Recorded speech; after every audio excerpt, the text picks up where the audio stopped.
Sunset Safari. My name is James Henry, that's a Kudu, Brian's on camera, and this is Safari Live. Ready.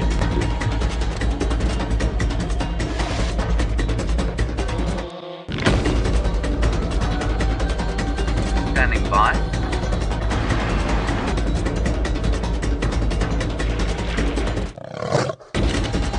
Five, 4, 3, 2, 1. You are live, you are live. Welcome again, everybody. Still getting used to that sort of start to things. It is Sunday, of course, Sunday afternoon here in the northeast corner of the world's most beautiful country, South Africa. And one thing that wasn't introduced to you during that little beginning was the thumb.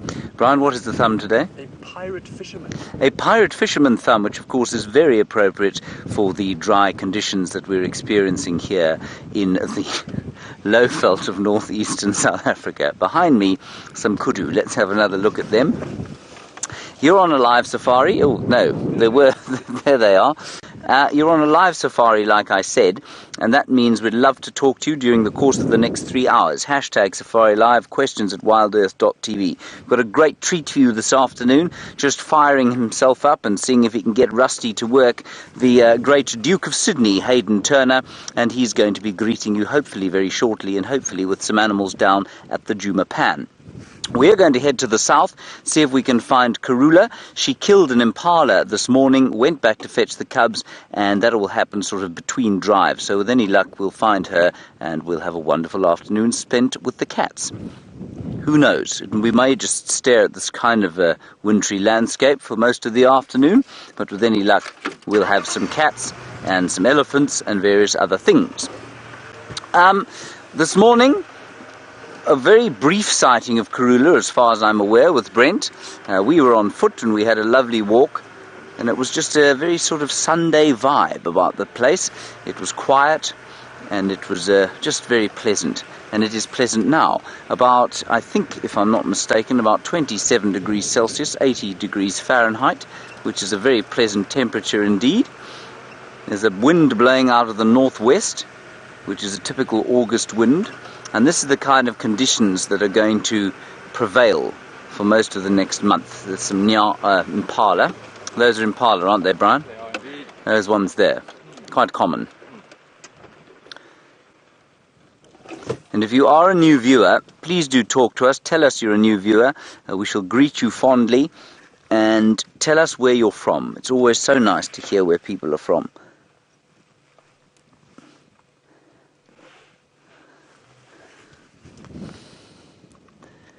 Nice, what we call breeding herd or nursery herd of Impala, and all those females now carrying their babies, heading into the difficult time, A, of the pregnancy, and B, of the dry season. And as those fetuses grow, obviously the nutritional demands on the mothers become that much higher, and so it is that they will have to find more and more to eat. 7 months gestation period, which ends about the same time, with any luck for them, as the rainy season begins here at the end of November. And you can't believe, looking at that vegetation now, especially in the harshness of this light, which will soften as the afternoon goes on, you can't believe that they've got enough to eat there. 1 or 2 dry bits of combretum or bush willow leaves, I'm sure they're eating. There is a flush of green grass as a result of a little bit of rain we had 3 weeks ago. They're eating that too. And 1 or 2 other leaves, and they're one of the few species that is able to browse and graze. We had a lovely discussion this morning on foot about the difference between browsing and grazing. Grazing, of course, eating grass plants, browsing, eating the leaves off the trees and shrubs. And it requires a slightly different digestive process and a different suite of enzymes to do one or the other. Some very lucky ones, like these Impala, are able to do both readily. Some, like the zebra, not so much. Just about all the grazers will do a little bit of browsing if they have to, but they don't derive the same nutrition from it as they do from the grass. The grass, of course, doesn't have the same level of sort of protective chemicals, if you like, defensive chemicals. And that's what you need to cope with if you happen to be a browsing antelope. Right, that's enough of that. Let's carry on. I'm not entirely sure where the leopard is, so it might take a little bit of effort to find her, but I think she's around here somewhere. Brent is going to be driving out of Waiatela tonight, so he'll help me get in there eventually because he knows where she killed. So with any luck, we'll hear him in our ears fairly shortly.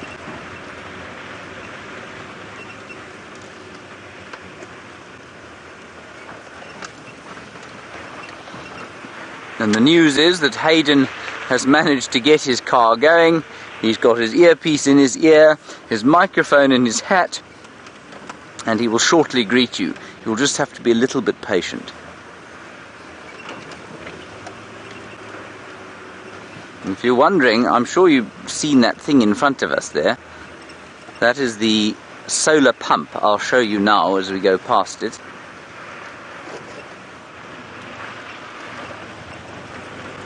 A completely silent solar pump that lives in this little hutch, and that's where our water comes from. You wonder often in a dry climate like this where we get water from. Well, it comes from a well under the ground, or what we call a borehole. It's pumped up by that solar pump. It's completely silent, and it's it's a vast improvement on the great diesel thumper that used to be out here when I first arrived. Making a big that noise, and at this time of the year you can hear it from miles away. No longer.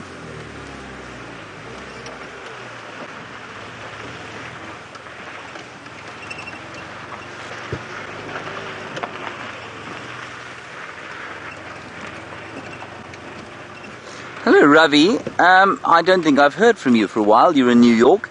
You say you've seen a few young impala around, and is that difficult or unusual for the mothers? Is that correct? I think that was your question. Just going to wait for Rebecca to confirm it. Yes, there we are. Ravi, there are no newborn impala at the moment. There are some yearlings, and there are probably one or two that were born in February or March, so they'll be slightly smaller than the others. They will have finished, almost certainly finished suckling completely, so it doesn't make any difference to the mothers at the moment. They're on their own. Yes, they will have a difficult time finding sufficient to eat, simply because they are younger, obviously. But, yeah, I mean, I think they're pretty much in the same boat as the rest of the impala. It's quite interesting to think, you know, without the experience of a year, do they know what to eat when, and how do they learn that? Is it entirely instinctual, or do they follow the examples of their mothers? I don't know the answer to that, but I'd say as long as they were weaned, which all of the impala will be at this stage, as long as they're weaned, there's going to be no kind of difference between the survival or the difficulty with which they'll survive. Nice question, as always, Ravi. All right, everybody, the Duke of Sydney is now ready to receive you. Hop onto his vehicle, say hello to him fondly, and I shall hopefully see you later with the leopard.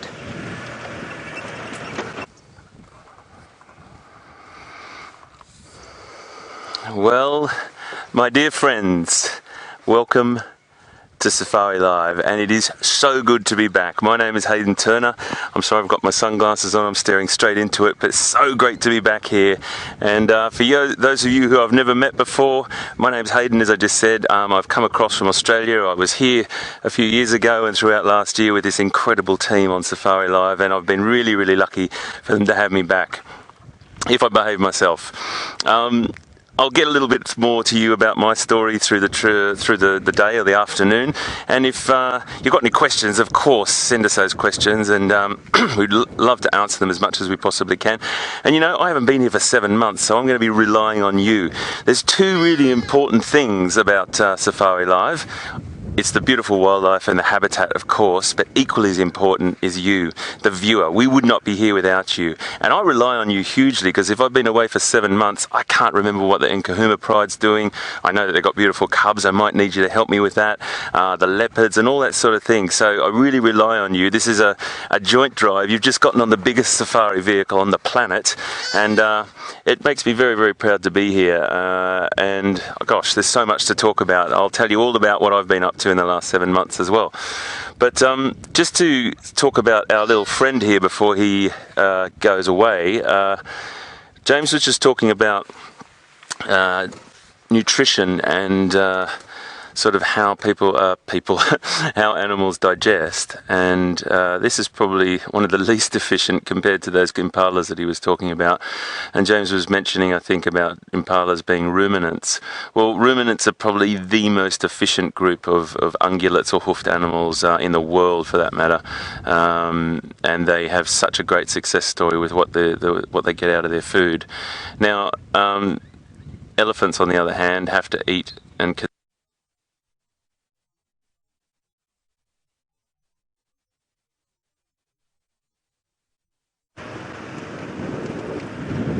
That is very disconcerting that we've lost signal with Rusty. Rusty was our go-to girl.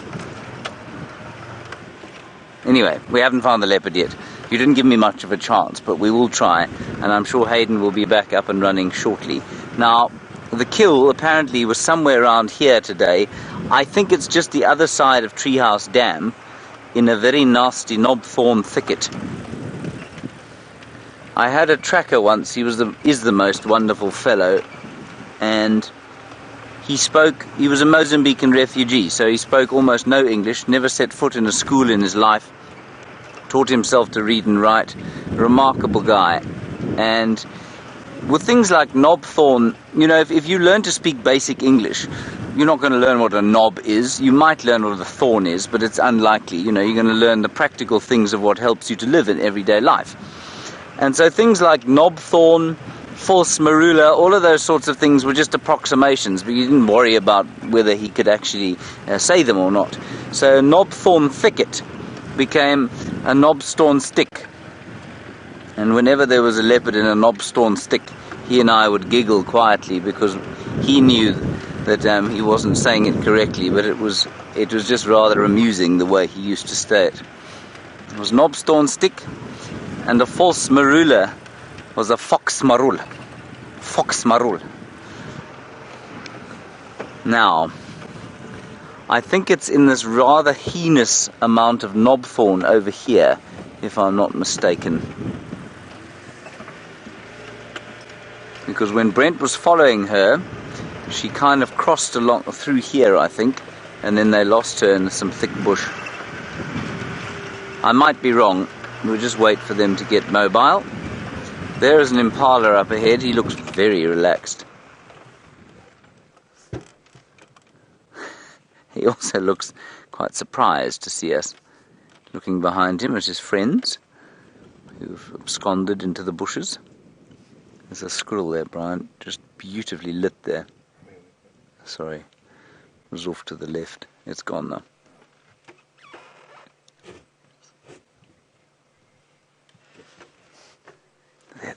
There we go. Left-hand side under the tree there. Just over there, you see the tree that's fallen to there. And Paul in the Netherlands, thank you for getting hold of us. You say you were recently in the Kruger. That's good news. You just saw a flash of squirrel there. And you say, are the Impala and Kudu staying in the same places, or are they moving around? Paul, the limiting factor for an Impala is the fact that it is sedentary. It is unable to migrate, and so they have to stay in one place. And you'll find that their condition is pretty good. They'll cope with a drought as long as there's water for them to drink, which sounds incongruous, but obviously much of the water in this area is pumped, and so then they can go and drink pumped water. They absolutely survive, but they can't move. They're not nomadic, and so they must stay in one place. Kudu, probably slightly less so, but Kudu, you see, are not water dependent. Kudu can live almost without water, and so they don't need to migrate to and from water or follow the grazing like the wildebeest do. They will normally just stay kind of in one area with their home range. They're not territorial, but their home range will increase as the dry season progresses, as the sort of grey or browse becomes less and less concentrated.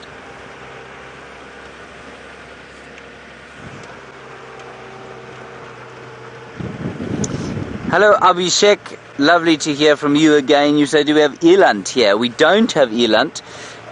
We used to have eland, or the Sabi Sand used to have eland here.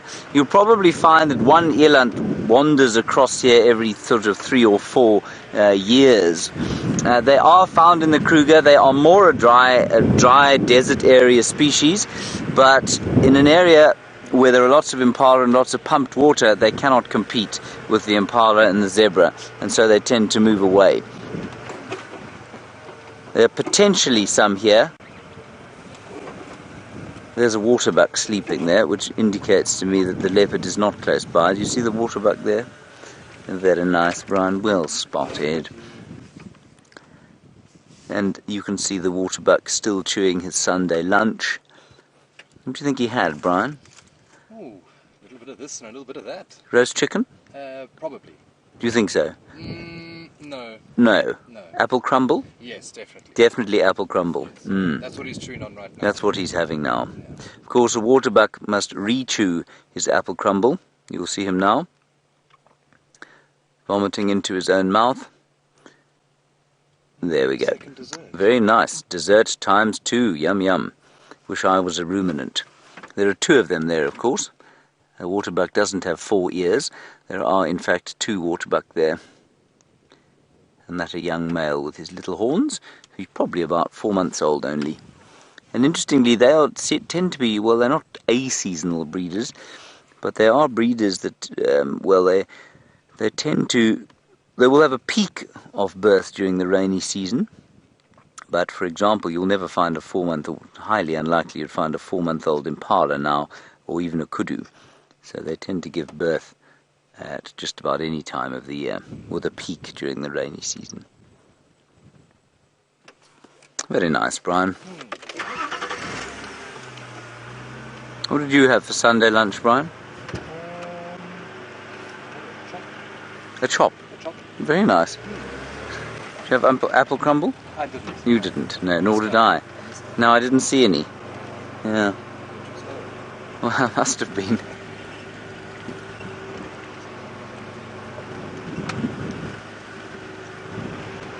Sausages for breakfast. Delicious. Yeah.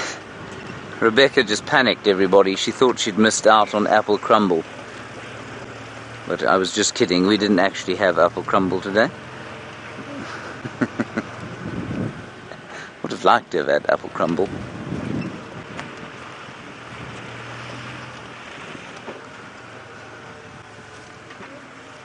Now, I'm not seeing any evidence of a leopard here. I think it was in, if I'm not mistaken, it's in this rather heinous block here that she killed. And so I think that's probably where she is, and I'm expecting to find her tracks kind of coming across the road here fairly soon. With any luck. But we'll just do a loop around. Brent said during his closing, he said, well, isn't that nice, we've got guaranteed leopards for this morning. One doesn't want to guarantee anything like that, I feel, because then they will almost certainly do something that you don't expect them to.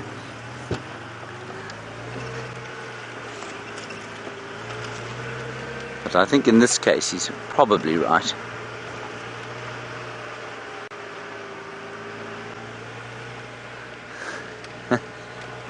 Hello, Mike. You're wondering about the Olympics and which teams we support and which sports are our favourite. Mike, well, the only team I can possibly support is Team South Africa, of course.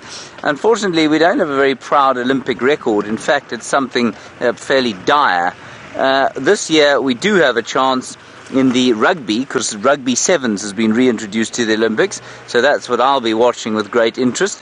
We do have one sprinter who seems to be able to run the 100 meters in slightly less than 12 seconds, which is pretty fast for us.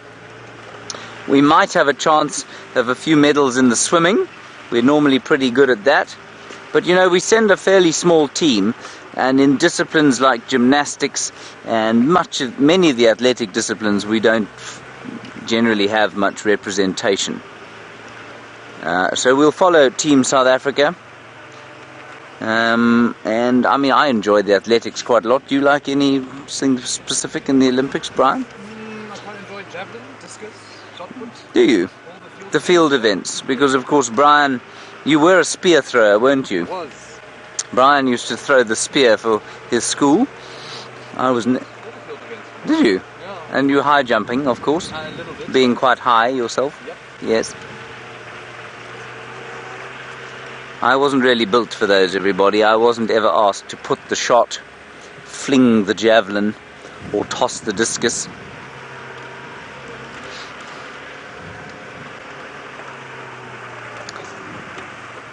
I could jump quite a long way though, Brian, you know, for somebody of my proportions. How far? Oh, thousands of meters.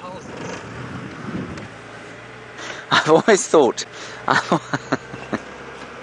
I just want to do something quickly here. I mean, I don't know where this leopard is, but on the subject of the Olympics, I just want to show you something.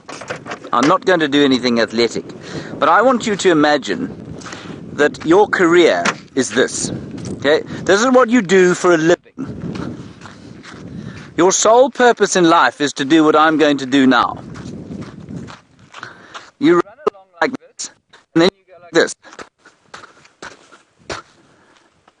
That's your job. Triple jump.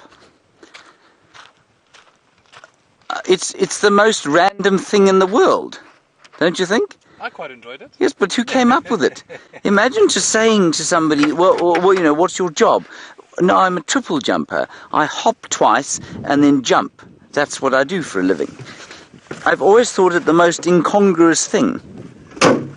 Anyway, that's just that's just me. Hop, hop, skip, jump. Nice job.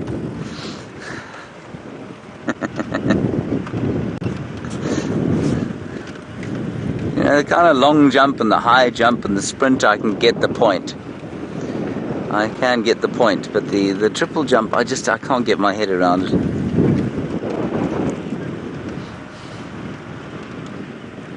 Oh, here we go. We got some action here, everybody. Brent or Aubrey or Herbert to copy. I'm just going to try and get an idea from them. Because I don't see nothing at this stage.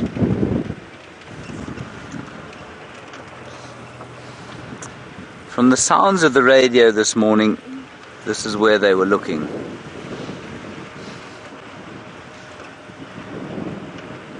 Hooray! Let's go back across to Hayden. He has both signal and picture.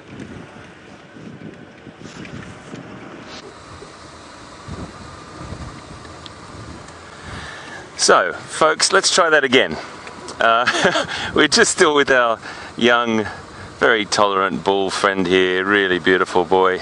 I'm just going to sit back here. Hey, my boy. That's okay. It's okay, my boy.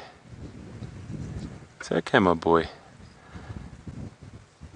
I'm just going to sit with him and just watch him for a little bit. We just had a little bit of a hiccup a second ago with our power supply, but luckily I'm with one of the most seasoned veterans of Safari Live camera operation, and that is VM, and he sorted it out. And VM and I have worked together for many years now, and I also call VM my eyes in the sky, because VM has got some of the most fantastic sightings with me I've ever experienced, and I wouldn't have been able to do it without him. So wonderful to be working with VM this morning, and everyone in FC and all the whole team. It's just great to be back. But whilst we're got this beautiful creature in front of us, I just want to go back to what James was saying before, how incredible these animals are and what they are consuming at the moment, because as you can see, the surrounds are very, very dry. We are not just in the middle of winter here in South Africa, but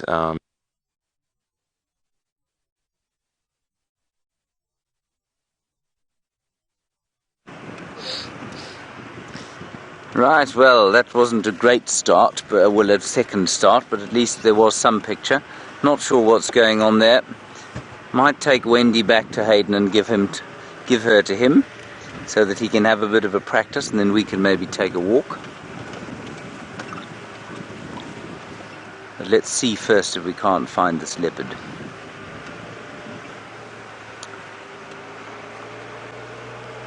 We still don't have any mobility from Brent or Aubrey. Brian, you will tell me if you see the leopard, won't you? I shall. Thank you. I won't keep it a secret this time. Thank you very much. I do appreciate it.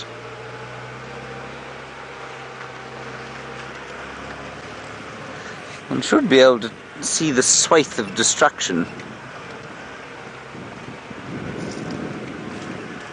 Okay, everyone, apparently we are going to do a swap. We're going to give Hayden this car, and I will take a little walkies.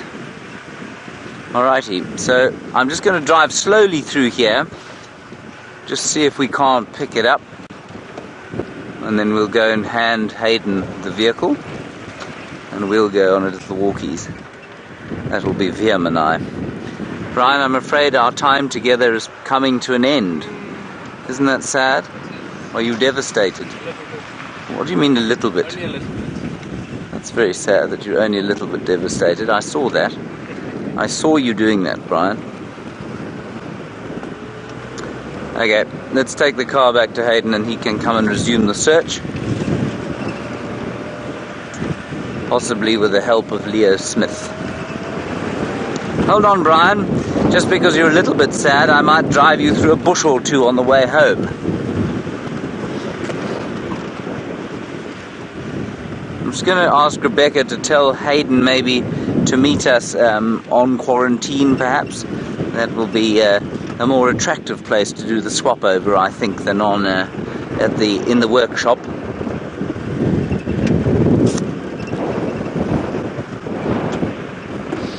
Otherwise, we'll just see him in the workshop.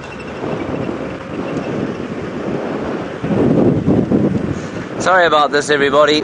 It is just part of what happens when you're out here. Glitches happen on a daily basis. It is just part of operating with very delicate equipment in pretty trying conditions, lots of bumps, lots of dust, varying temperatures, and that's just how it goes. Well, I just hope that we can sort it out during the course of the afternoon. Of course, we've got those wonderful, Hayden will tell you about them later, but we've got this wonderful initiative with about 80 Australian schools tomorrow morning. And it would be very sad not to be able to give them the full show.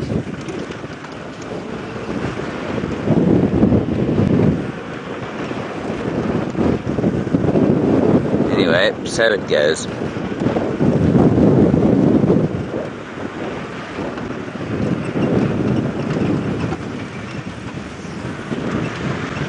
We'll just drive a little bit quickly so we can effect the swap fast.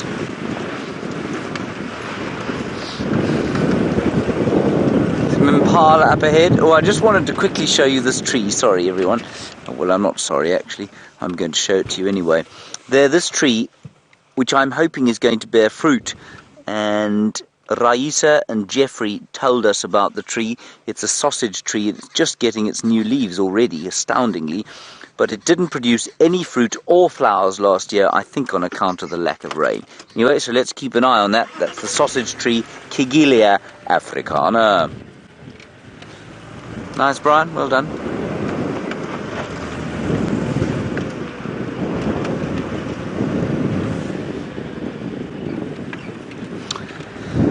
Hello, Wild Earth Girly. You're wondering if we grow rhubarb here. Probably because we were talking about apple crumble, you were wondering this. I've met a few people who've grown rhubarb. My father used to eat rhubarb every so often when we were kids with custard. I've had it a few times in a crumble. I don't know anybody who grows it. Maybe Rebecca would like to grow it in her garden, which currently has one emaciated weed growing out of it. Rebecca, I think you should maybe make an attempt to grow some rhubarb. And she says she's going to do that, and then she'll make all the delicious pies. The delicious pies I believe that she can make. I'm yet to see any evidence of her green-fingeredness. She's very good at creating deserts, though.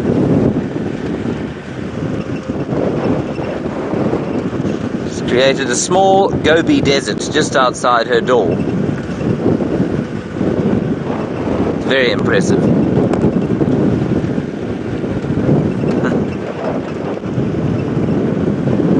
Anyway, there's the Mahindra in front of us. Not sure where that's going.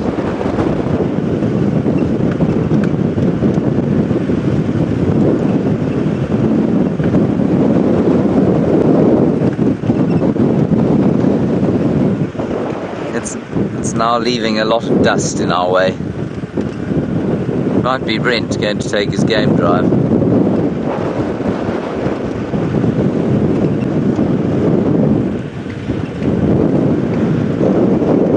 Righty.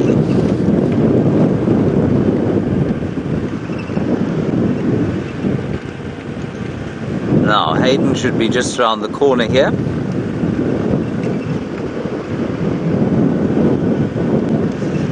Going to be covered in dust from the Mahindra.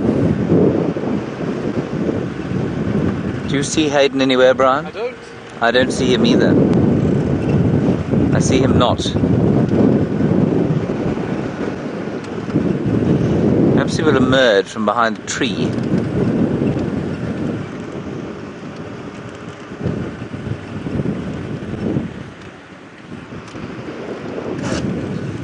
Rebecca, where is Hayden?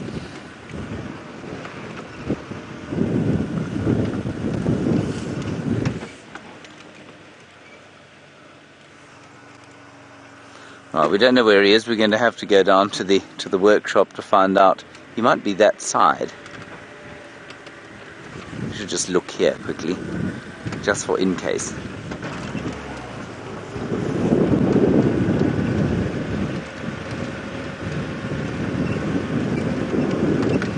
Do you see him, Brian? No. He might have become invisible. Would have done on all fishing. Go down and look here.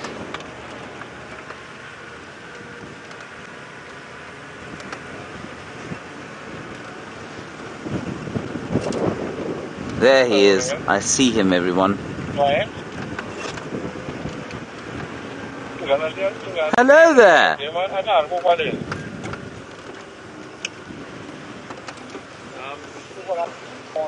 Trying to get a lift. A lift? Well, I think I'll just give you my car, if that's all right.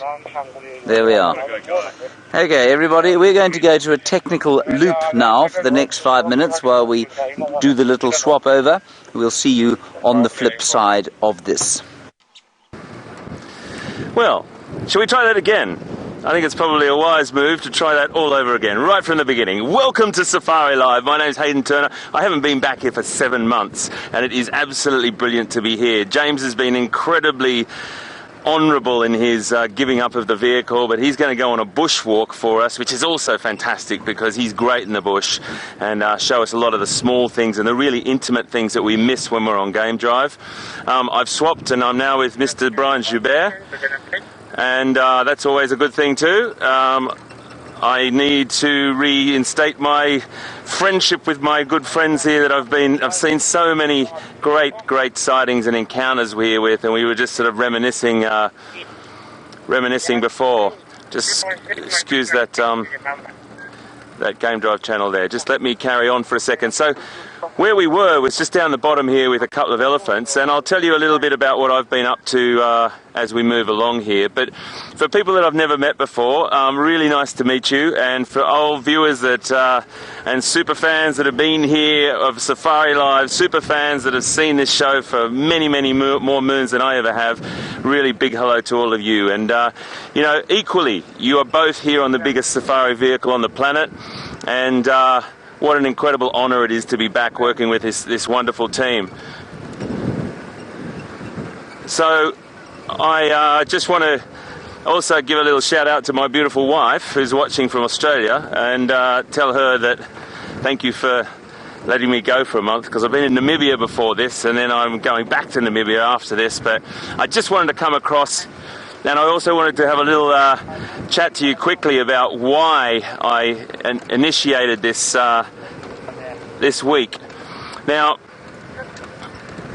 we are really looking forward to broadcasting live to some Australian schools.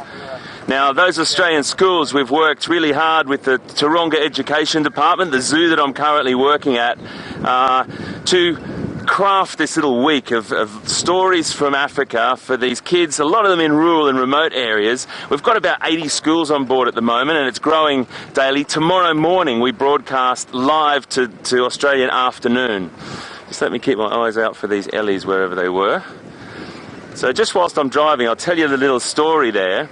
And we're going to do the first hour, 6 till 7. 6 till 7 tomorrow morning of our morning drive, and Australia will pick that up. These school kids will pick this up at 2 to 3 p.m.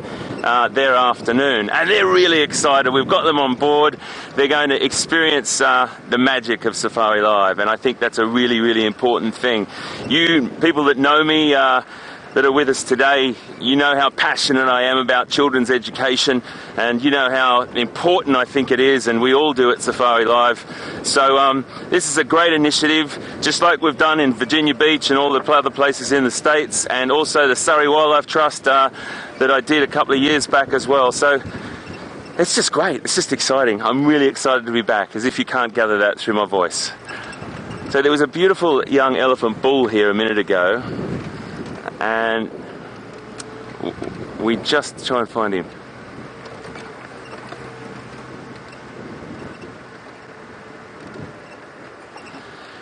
We've got a really, really great question, and I've just got a bit of goosebumps here at the moment, because if it is the same 11-year-old girl that I'm thinking, it's Sabrina.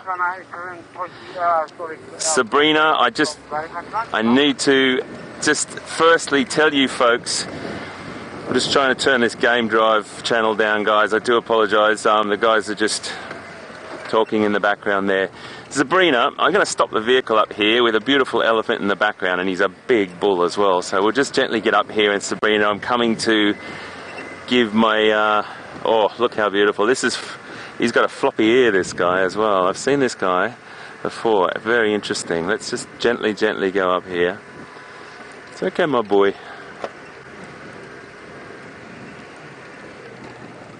He's probably going to come up and have a drink, and oh, you can smell him too. He smells fantastic.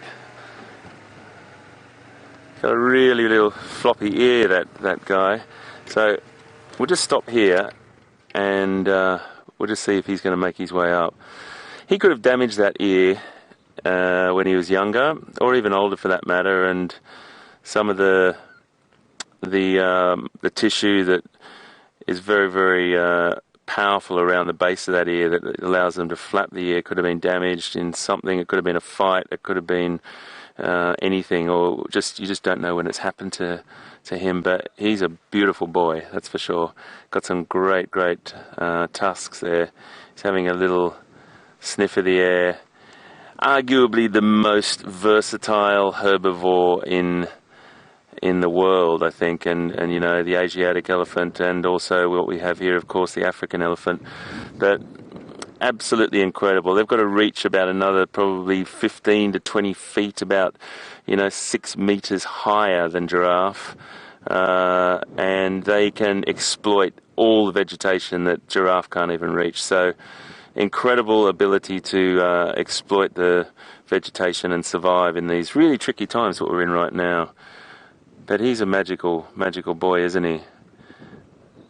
So I'm going to just position the car so you can have him in the background. I just want to get to Sabrina because this is very exciting for me, and I'm going to tell you the story why.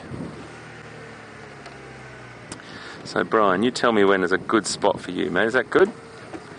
Okay. And I'm going to trust you to watch my back here because I'm facing camera, so I'm getting Brian to be my eyes in the sky. Sabrina, how fantastic to have you on board, my friend. 11 years of age, and you want to know why some animals can survive with water and some have a bit more trouble. Well, the first thing I need to give everyone a little bit of a backstory about Sabrina. Sabrina, you touched my heart, matey, when you asked a question one day. You said, I think we were all driving around, I think it was potentially, Brian, last November, maybe Big Cat Week or something, or it might have been, yeah, I think it was. And you asked a question, you asked, can girls do this? My friend, I think the answer I gave you was absolutely, girls can do anything. That was the first thing I told you, and hopefully that pumped you up a little bit to follow your dreams, because you sound like you watch this a lot, matey, and I'm so glad to have you on board. You really made my day. So some animals, to get to your question now, some animals have the ability to adapt their behaviour. Now, for example, James was talking earlier this morning about Impala and saying that they predominantly grazes when grass is around, but they will also browse when it comes to it. But buffalo will do that as well. When there's very limited vegetation, if they're a grazing animal, predominantly, and there's times are really tough like it is now, some animals will change their behaviour and start to eat other things. They also have very clever behaviours. Elephants know, and they'll pass that information on to other elephants for where to find water. They'll dig for water. The matriarch normally knows that information, and she might lead the herd, breeding herd, to water and then pass that information on. So lots of different animals have different ways of doing it. Some antelope, particularly, and there's an antelope in Namibia that I've just been with for the last 10-12 days called the oryx or the gemsbok, and they can become what we call water independent, and they don't actually need to drink. There are some parts of Africa as well where giraffe don't have any water at all, and sometimes they might not even drink but get all the moisture they need from vegetation. The big cats, on the other hand, a little bit different. They really do need to drink water, and they need water. They love water. They get really dehydrated if they don't get it, but some animals can really adapt to that. So great question, Sabrina, and I can't tell you, my friend, it's so great to have you on board. So girls rock. So we've got this bull here, and if I had smell-o-vision for you folks, I could give you a little bit of a better description just by turning the smell-o-vision up, but he smells fantastic. The elephants have got this really beautiful, sweet smell about them, and he's also using his incredible ability of his sense of smell as well. You can see he's just raising his trunk there and picking up whatever he possibly can. He's a big old boy. Got to be say he's in his 40s probably, by the look of his shoulder there, and you can see just that sort of indentation at the back of the skull, on the front of the skull, and just the length of his tusks, etc. But it's always guesstimations with elephants. You've got to be really around a lot of them and see them grow. But again, folks, as I always say, I come back as a guest here, and any information or little comments that you've got and you feel like tweeting in and letting us know that you want to add, I'll be more than happy to share with everyone. But he looks like he wants to come up here, so I'm just going to give him a little bit of space, maybe just to see what he does here. He might just be turning around. He's slightly in must. Now that's what I wanted to see. Can you see that little secretion coming out the side of his temporal gland there? That's a little secretion that occurs and is just telling us, well, it starts to ooze like that when he is sexually active. So the elephant's tolerance, I would say, gets a little less of us and other things. So we'll just give him a wide berth and really respect him. But you can see there's a great shadow there on his shoulder, and you can see that just does show a little bit of the age of the animal. So with that other ear flopped over like it was, I couldn't see whether he was in must, but he is. So we'll just really give him a lot of space, and as we always do, and the animals definitely always come first.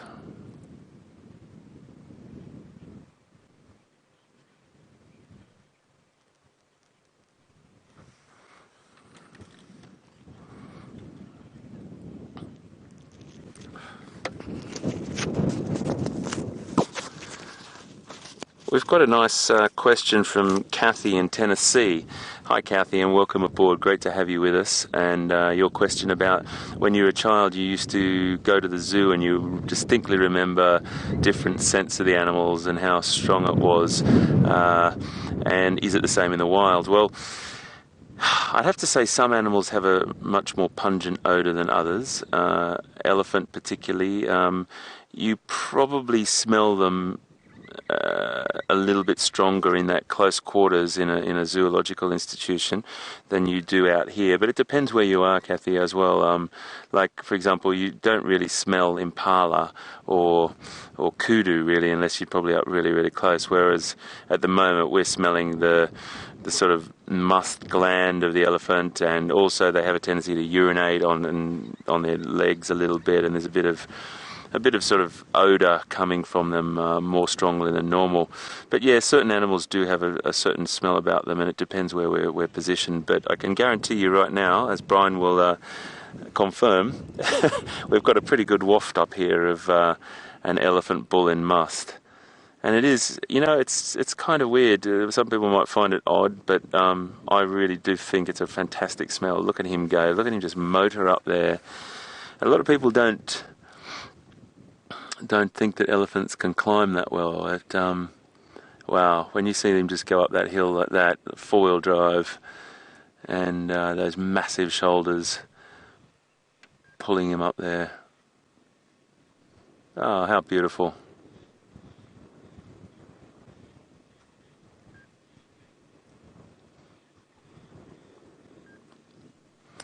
We've got a lovely question from Mia, and Mia's only 4 years old, or a big 4 years old, I should say, Mia.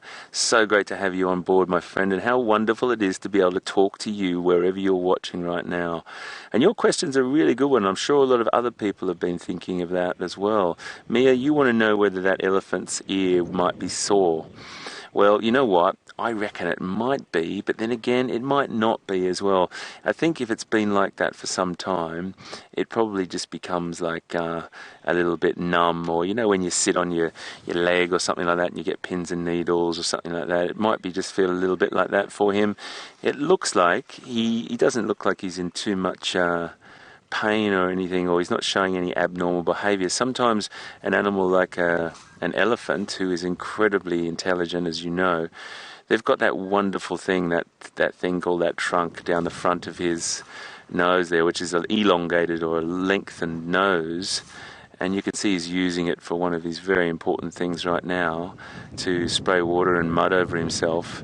But they have a tendency to rub an area if it's really sore. If they've got a thorn or a wound or something like that, they'll rub it with their trunk. So I haven't seen him do that, Mia. So in a short answer, which you know HT, that's me, doesn't do very often, Mia, I don't think he's in too much pain, my friend, but really great that you're caring about him, and great to have you on board.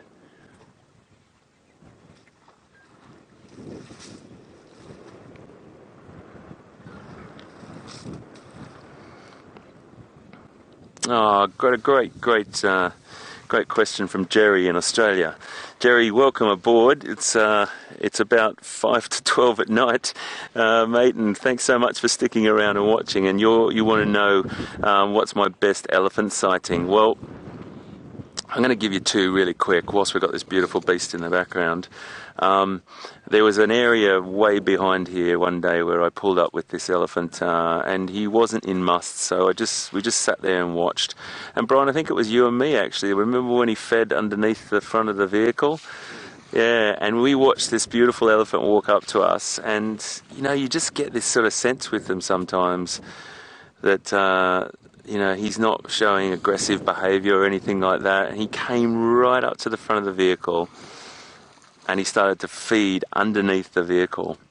And he was a bull about the same size as this. So I have to say, you know, your heart rate rises, and Brian and I were, you know, both talking about that later, but it was a magical experience that Brian and I probably will never forget. I've got a great photograph of it. I'll try and put it up on Facebook or something tonight, but it was a really great encounter. And then there was another one when we were out doing a school drive for some schools in Surrey in the United Kingdom last year, and we were just about to close the show, and we were at Buffelshoek Dam, and this breeding herd of about 50 elephants came over as we were closing the show. So we carried on for another 10 or 15 minutes and watched them because it was just so brilliant. But they're two that I can really remember now. So great to have you on board, Jerry, in Australia, and fantastic for watching Safari Live, mate. We hope you continue. Look at that light, isn't that beautiful?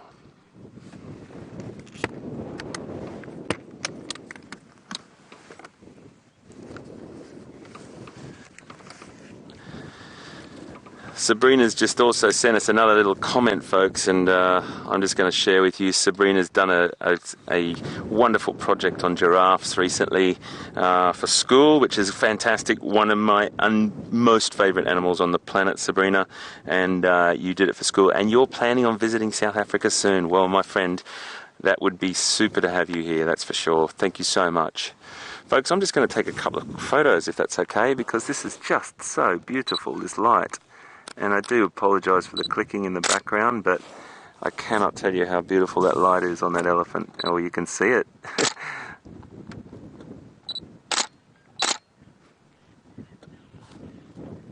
Oh, gosh, he's beautiful. Well, just as this elephant starts to walk off, we're going to go to a man that walks as quiet as an elephant, has the brain size of an elephant, has the communication skills of an elephant. No other than James Hendry. We'll see you just now.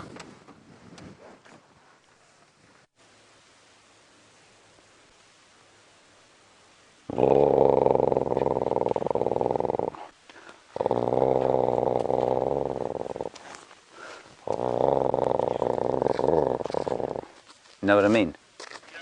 Hello everybody, we're back on walk now. We're going to head up towards the western side here.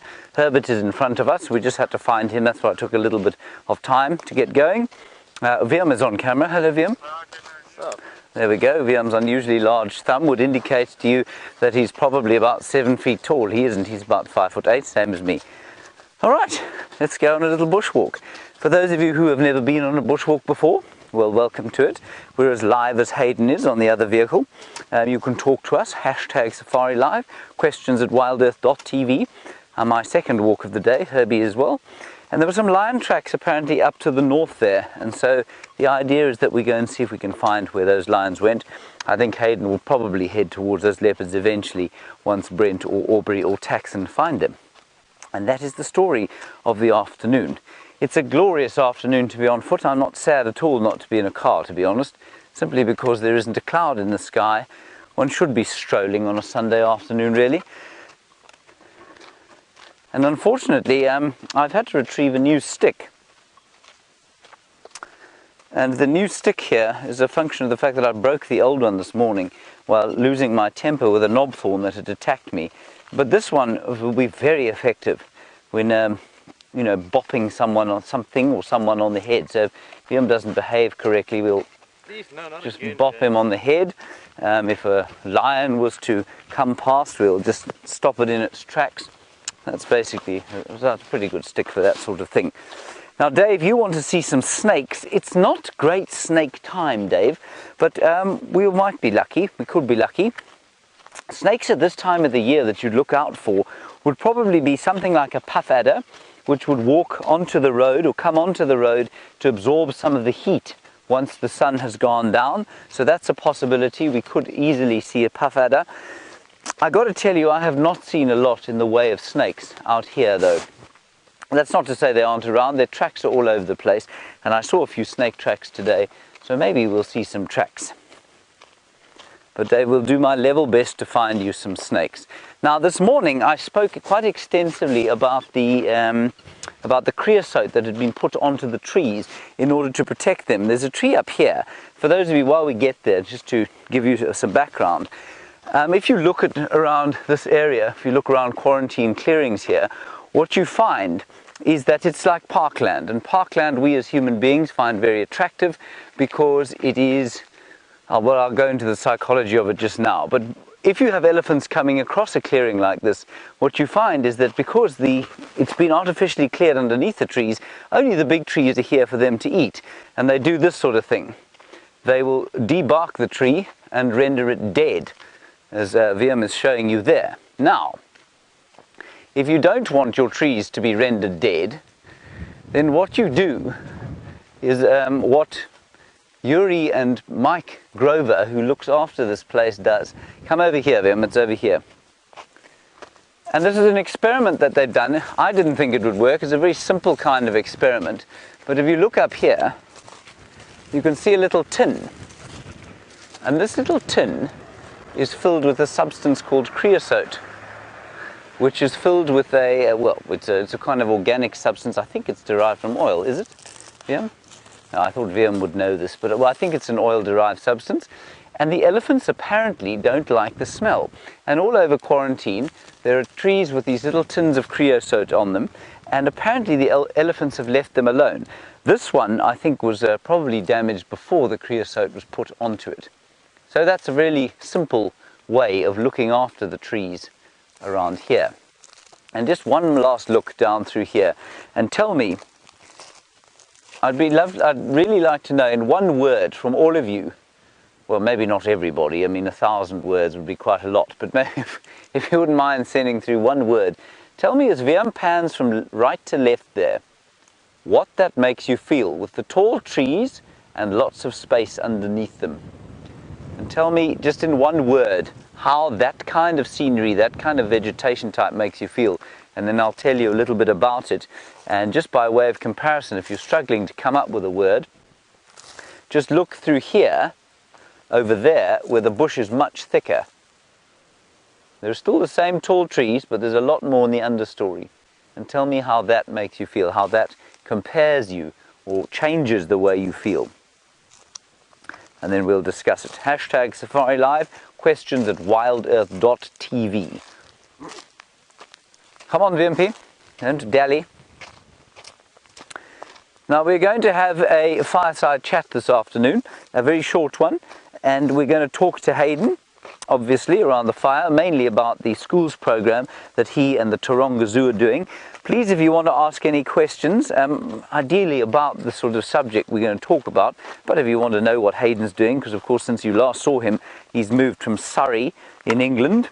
Well, that's where he was working. He was living in Pimlico in London, and now he's living back in Sydney. So if you want to ask him a few things like that, because the fireside chat is short, it's only 15 minutes, it would be good if you would send through your questions now so that we can get a few lined up before we go towards the fireside chat. Okay, good. Rebecca, any words yet on the vegetation? Rebecca's gone radio silent. Oh, none, not at the moment. Okay. Zoe, you say beautiful.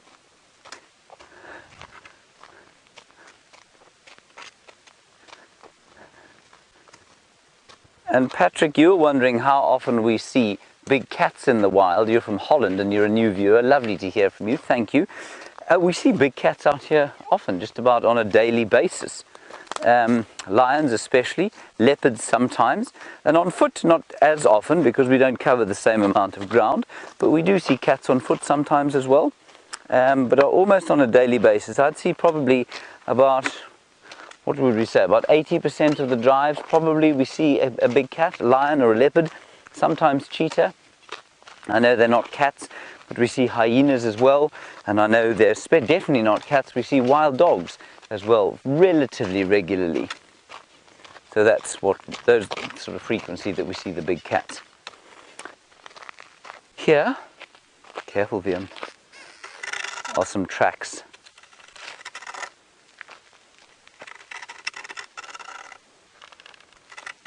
There we go, a buffalo track, everybody. Now, Jared, you said fresh.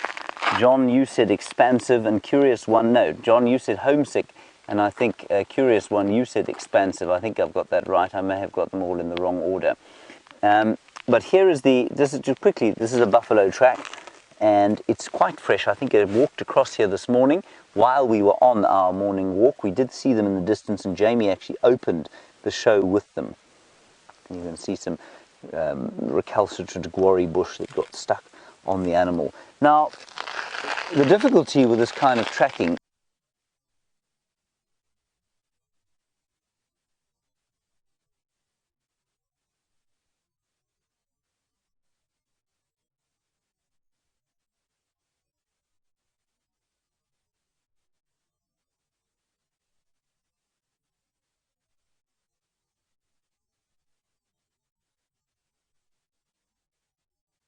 couple of hours ago. And you can see how, because the sand is so perfectly crushed there. Okay, all right, we keep losing pictures, so we're going to stand up a bit. Now, that landscape that we were looking at is what you might describe as parkland. Now, parkland it's the same reason that all of our parks are the same in cities, with trees and lots of understory. Apparently, it makes us feel happy. There's some impala through there, Vimpy. And this is exactly why it makes us feel happy. Can you see them? You got them there. Now we can see them because there isn't a great big understory here. Now in our human prehistory on the plains of East Africa and indeed Southern Africa, if you wanted to survive, you needed to get up into a tree when there was a threat, and when you were on the ground walking around, you needed to be able to see what was going to come and eat you. That is why, apparently, this is what the evolutionary psychologists will tell you, this kind of area of parkland looks so attractive to us. In the thick bush, we start to feel uncomfortable because we can't see what's going on. And it's why a park, for example, in cities has big trees and lots of short grass underneath. I think that's quite interesting. Maybe it was obvious to you. It wasn't to me when I first read it.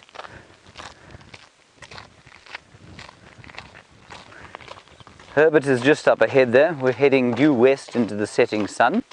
And while we do that, so let's head across to Hayden, get an update from him and find out what his plans are from now.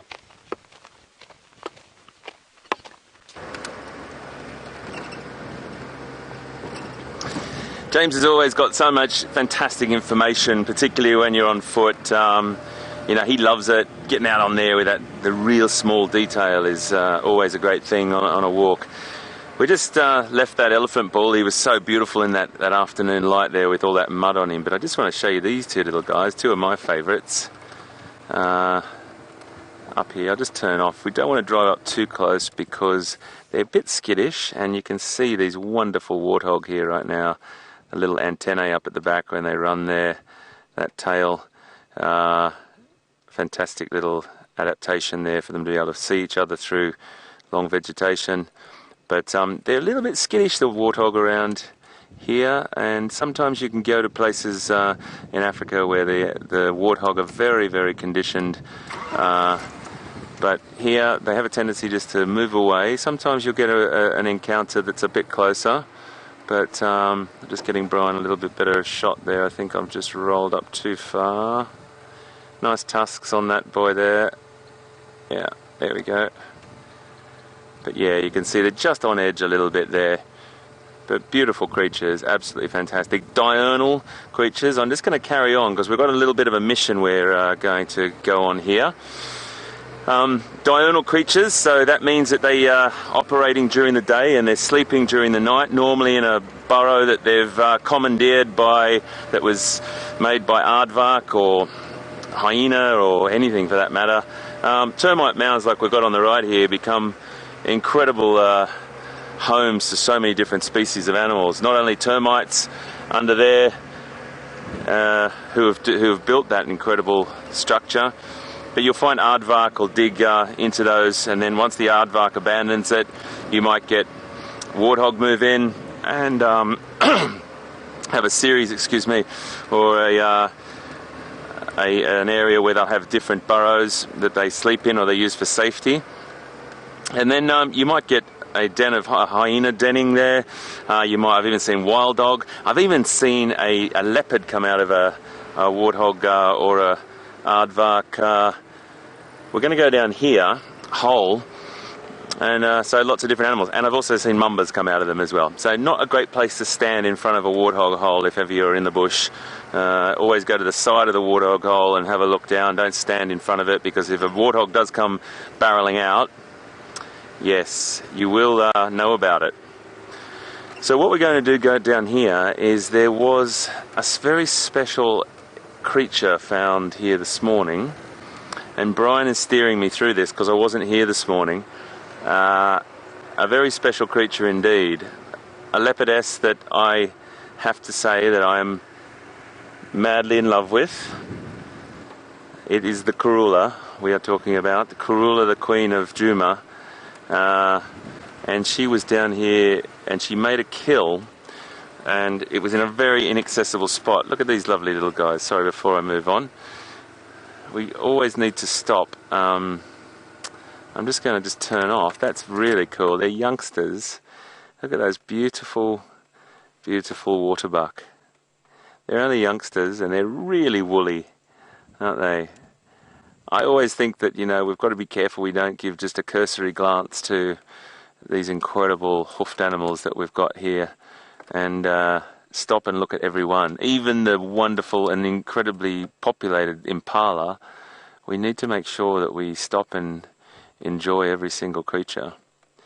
At the moment we're just looking at white rings on bottoms there, so we might move around a little bit. They might trot off because they're only youngsters and they might not have the confidence up at the moment. There's an Impala there and a zebra off a little bit further on, all looking for, a bit hard there, Bryce, sorry mate.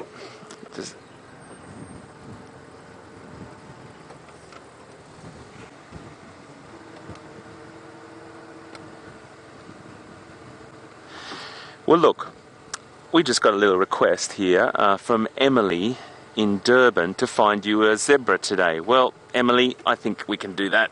Brian, let me just crack back a little bit for you. Just tell me when you can see that little zebra face there, mate. Yep.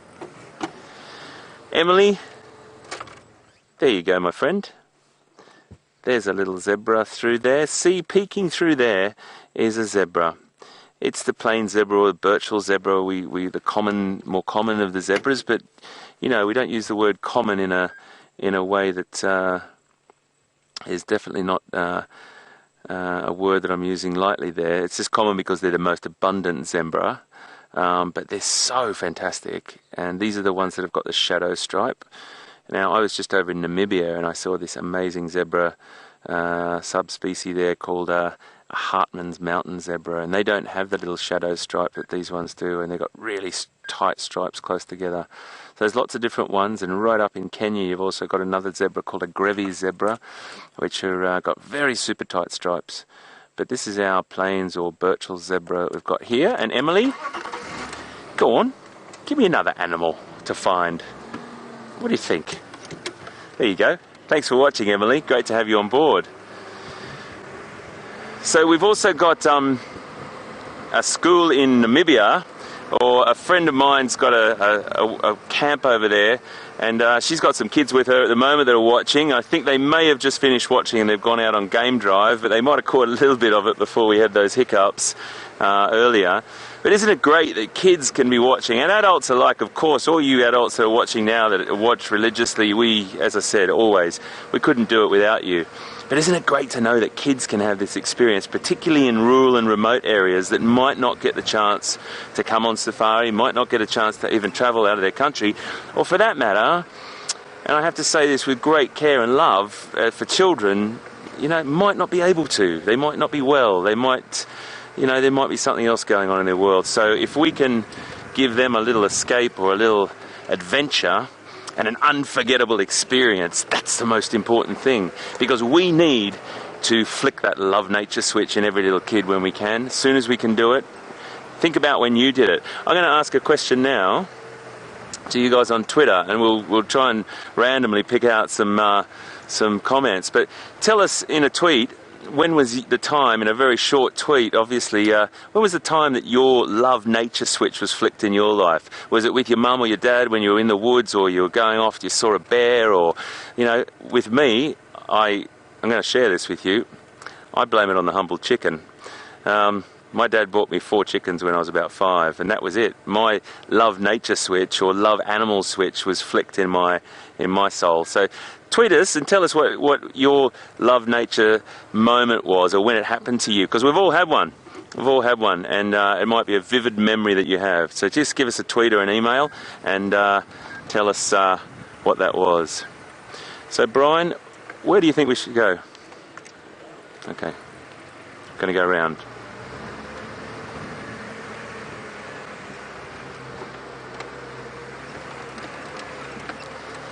Sorry, Control, can you just repeat that lady's name, please? Thank you. Sorry, it's a man. Sorry, I do apologise. I didn't know, I thought it was Claire. But Blair, male Blair, thank you very much, I do apologise, in Canada has asked if I've bought my lucky porcupine quill. For people who don't know about the porcupine quill, it was just a bit of fun. I found this porcupine quill one day and I just randomly gave it a rub and said, this is our lucky porcupine quill. Well, that 2014 Safari Live Big Cat Week that we did, it was just out of control. It was epic, the animals that we saw and the things that happened. So we sort of kept this porcupine quill going, and I have got it with me, and I've just got to tell you that I haven't got it with me right now, but it is in my backpack. And after the scrambling around this afternoon and changing vehicles, it obviously wasn't bringing me much luck earlier in Rusty, but I do have it with me, Blair. Just a bit of fun there. But thanks for watching, Blair, and great to have you on board in Canada.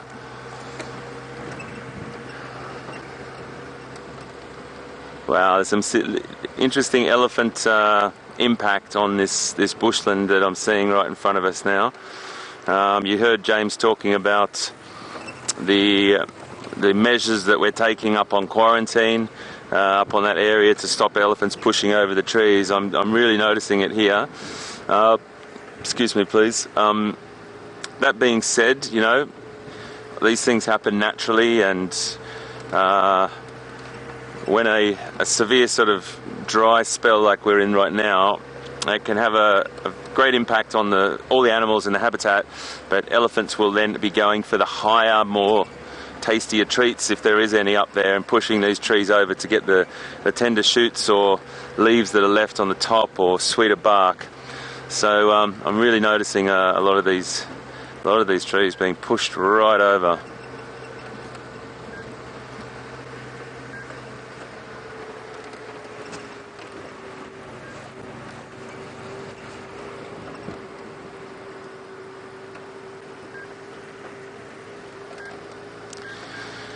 So James Richard, how are you, mate? Great to have you on board, and great to be back, and thank you very much for messaging in.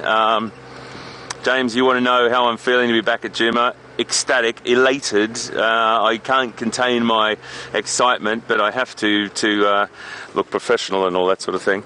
But inside there's a small kid jumping up and down, just sitting in this car, living my dream. Living my absolute dream from when I was a kid. So, yeah, I'm a little bit excited to be back. What is my thoughts? Your second part of your question is, what's my thought about the landscape and the drought and the conditions of the animals, etc.? Well, look, there is a sort of classic dry spell at this time of the year, no matter what. The bush in Africa at this time of the year, and where we are, it does get dry. It's middle of winter, there's very low rainfall, and it does get like this, but it's also, it has been elongated at the ends with very, very low rainfall up until the winter, so it's had a greater impact is probably the best way. Brian, which way do you think, mate? I do apologise, James, just to stand by for me on the question. Brian's just trying to remember where we oh, you're just thinking of having a guess, okay.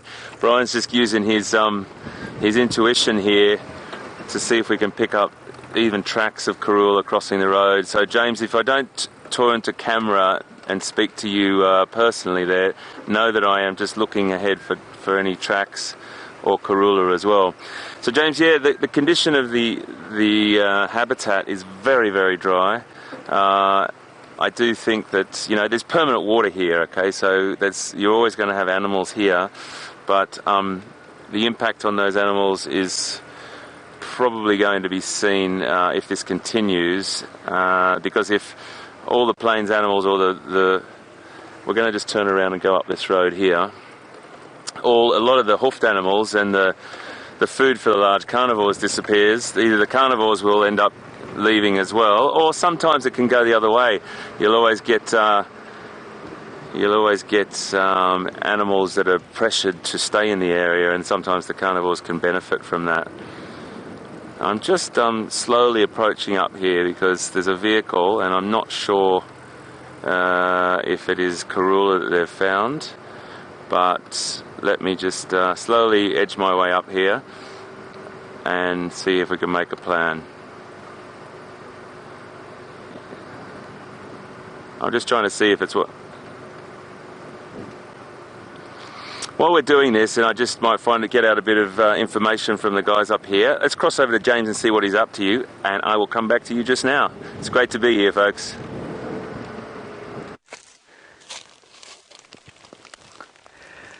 Now we've come up the road, everybody. We've found a fallen marula tree, which is not precisely what I wanted to show you, but Viam is feeling artistic this afternoon, so he thought he'd just show you this marula tree. Now, over there you can see Herbert.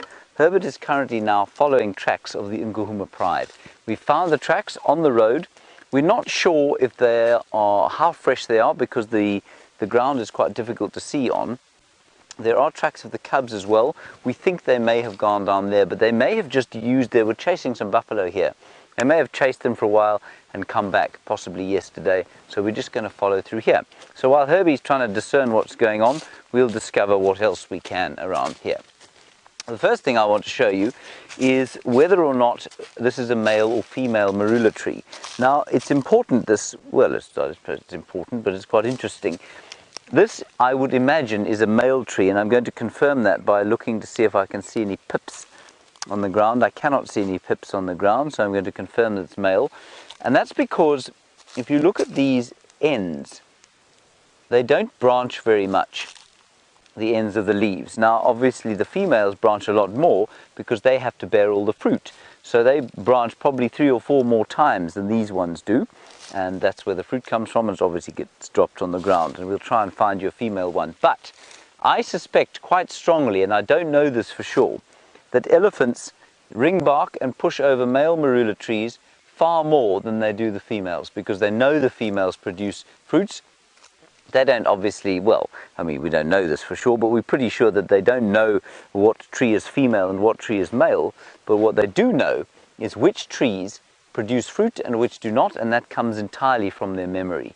So I think that's quite interesting. If you want to have a son, you're a newly married couple, or perhaps you're not that newly married, but you'd like to produce a son, what you do is you take the bark of that marula tree, you cut a little bit of it off, you soak it in some water, and you give it to your wife, and she will then bear you a son.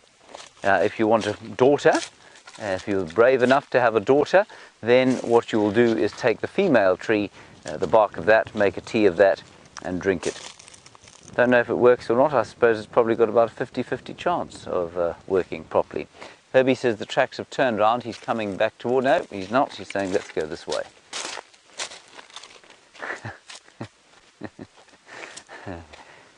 Okay, let's see what Herbert's got to say about these lion tracks over here.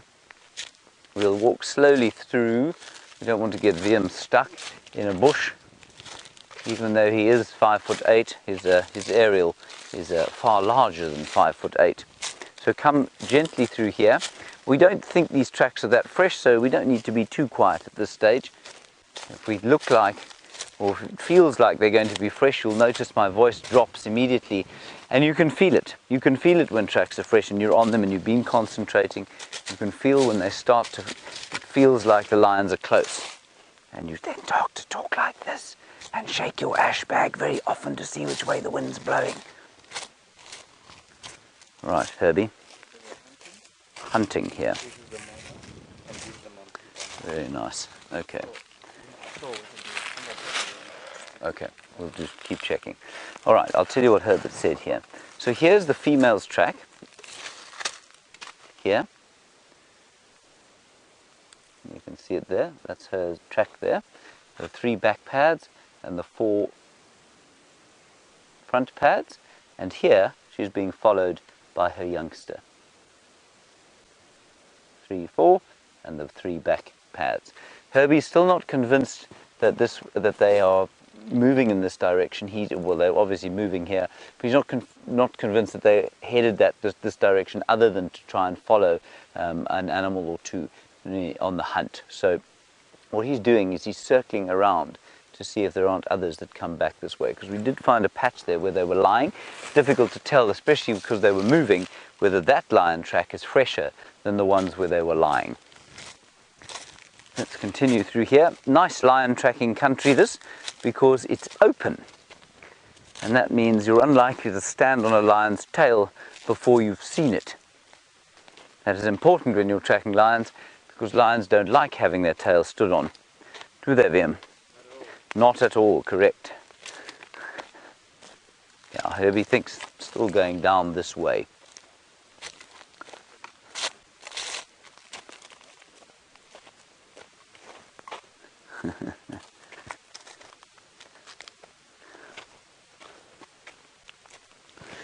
Now, Crad from Romania, this is your second question. It's wonderful to have you back with us. Thank you for sending us a question. Crad, everybody, is all the way from Romania. You say you've noticed that Herbert has got a rifle. He does have a rifle. We're going to go down this way so that VM doesn't get mangled. And you say it's for protection. And do the vehicles carry a rifle as well to protect them from perhaps lions? Crad, they don't. And the reason that Herbie's carrying a rifle is that if you're guiding in what we call a high-profile game area here in South Africa, it's a legal requirement that you carry a weapon.